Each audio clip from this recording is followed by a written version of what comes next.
वो हम एक विसल ब्लोअर जो वेब सीरीज़ है आपकी है क्या एग्जैक्टली? विसल ब्लोअर जो है एक कहानी है जो रियल लाइफ इवेंट से इंस्पायर्ड है।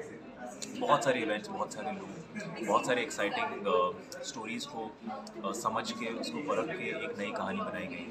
तो विसल ब्लोअर एक कहानी, लेट से मैं अपने पर्सपेक्टिव से कहता हूँ, डॉक्टर संकेत की कहानी है। डॉक्टर संकेत एक फाइनल ईयर मेडिकल स्टूडेंट है जो मैं प्ले कर रहा हूँ, और डॉक्टर संकेत एक बहुत ही लग्जरियस लाइफ से गुजरते हुए आया। बचपन से was born with a silver spoon. He's always had all the luxuries he needs, all the comfort, but that never made him a weak person or somebody who's not capable of anything. He was born to be a go-getter. He's driven, he's intelligent, he's academic, and he's very good at what he does. And he's a fantastic doctor too.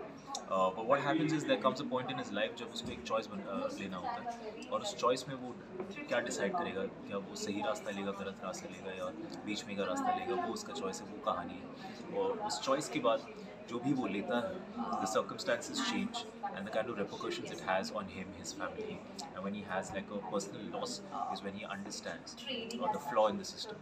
And ये एक ऐसी इंसान की कहानी है जो system में रह के सिस्टम को चेंज करना चाहता है, और क्या वो कर पाता है, क्या वो नहीं कर पाता, और जब करता है तो क्या होता है। That's the whistle blower. Okay, आपकी पहली वेब सीरीज़ है तो किस तरह ये सिलेक्शन आपने सीरीज़ का किया कि सीरीज़ वालों ने आपका किया? मेरी पहली वेब सीरीज़ एक्चुअली बंदिश बैंड्स नाम की एक शो थी। ये मेरी दूसरी वेब सीरीज़ है, और इस शो ने मुझे चुना है मस्ट से, because I tested for it. और जब मैंने स्क्रिप्ट पढ़ी तो I just felt like it was calling out to me. तो I don't think till date in my life in the past few years that I've been working, I have made any choices for myself. All the choices have happened to me. और एक बहुत ही अच्छी feeling होती है जब आपको लगता है कि ना ढूंढने पे भी आपके सामने इतना अच्छा एक टीम आ जाता है, and they come up with such a beautiful story. So I think I'm very lucky, and that whistleblower found me and decided to make me the whistleblower.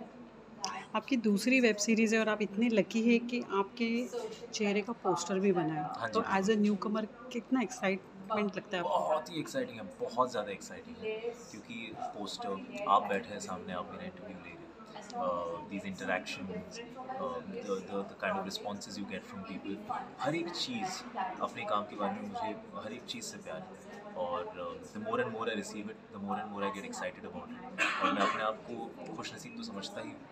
मैं ये भी, मुझे ऐसा लगता है कि लोगों ने मुझे इतना प्यार दिया है, इतना विश्वास रखा है मुझ पे कि इतना इम्पोर्टेंट एक रोल, इतना कॉम्प्लेक्स एक कैरेक्टर मेरे तक लेके आए हैं, और मुझ पे विश्वास रखा कि मैं ये कर पाऊँगा। तो I think I am very lucky, I am very blessed, and I am very very excited and very nervous for the 16th of December when Whistle Blow comes out. Okay, एक जानना चाहेंगे मतलब आपका हमारे साथ में पहला इंटरव्यू, तो थोड़ी सी आपकी बैकग्राउंड जानना चाहेंगे। हाँ जी, मैं ऋतु भौमिक हूँ, और मैं बॉम्बे में पैदा हुआ था, बैंगलोर में पला बड़ा हूँ। एक बंगाली मिडिल क्लास फैमिली से हूँ। मेरे परिवार में हर कोई फ़िल्मों का बहुत बड़ा फ़ैन रहा है, वहीं से प्यार मेरे अंदर भी फ़िल्मों के लिए वहीं से जगा। And here I am today, 2 decades later of dreaming and just wanting to be somebody else and wanting to act and wanting to fulfill his dreams. आज मैं यहाँ बैठा हूँ आपके सामने और ये इंटरव्यू दे रहा हूँ। I've worked as a dancer, I've been a musician, but this has been my true calling, and here I am. Multitasker करना आपको शायद पसंद है? बिल्कुल भी नहीं। नहीं? मैं एकदम इरिटेट हो जाता हूँ मल्टीटास्किंग से। मुझे एक काम आराम से करना होता है, बट अपेरेंटली एक एक्टर की ज़िंदगी में एक काम आराम से करना कुछ नहीं होता। तो आपको हर चीज़ में मल्टीटास्क करना पड़ता है, तो वो मैं सीख रहा हूँ अभी धीरे-धीरे, होपफुली बहुत जल्द सीख भी जाऊँगा। मम्मी मतलब आपका सेकंड सीरियल आप पोस्टर पे है, तो बहुत सारे न्यू कमर होंगे जिनको इस इंडस्ट्री में आना होगा, उनके लिए आप क्या एडवाइस देना चाहोगे? कि मैं एडवाइस देना चाहूँगा, बड़ी फ़नी चीज़ है। मैं एक बार, I used to be a huge fan of mister Ram Gopal Varma. तो उनका मैं एक इंटरव्यू देख रहा था, उसमें एक जर्नलिस्ट ने उनसे पूछा था कि आप इतने उम्दा निर्देशक हैं, और आप इतने लोगों को इंस्पायर करते हैं, would you like to give some advice to the up and coming new directors? And then he gave an advice, that's an advice that stayed with me for very long. He said my only advice is don't take anybody's advice. और मैं उन्हीं की बात आगे तक पहुंचाना चाहूँगा। That's great. Whistle blower के बाद में आप क्या कर रहे हैं?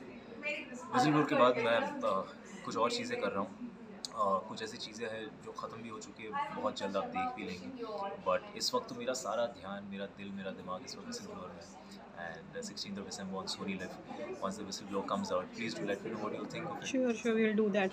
ये जो सीरियल है, हमने सुना वेब सीरीज़ है कि ये जो एजुकेशन सिस्टम पे लाइट थ्रो करता है, जी। तो डू यू सीरियसली थिंक कि everywhere education system is getting down size, may be corruption वहाँ बढ़ रहा है?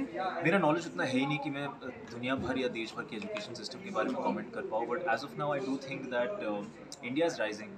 We've got great engineers, we've got great doctors, lawyers, artists, great authors, writers, journalists. We have fantastic people who are doing well academically, who are doing well professionally. But एक personal point of view मेरा हमेशा रहेगा कि एक उम्र तक मुझे हमेशा लगता है, चाहे वो 15 साल की उम्र तक हो, 10th तक हो या 12th तक हो, कंपटीशन का कॉन्सेप्ट हमें एजुकेशन से निकाल देना चाहिए. अगर नहीं निकाल पाए तो what is the next best alternative? Because I truly believe that education is about learning and not getting there first. So hopefully everybody understands. Thank you so much. Thank you for having me. Thank you.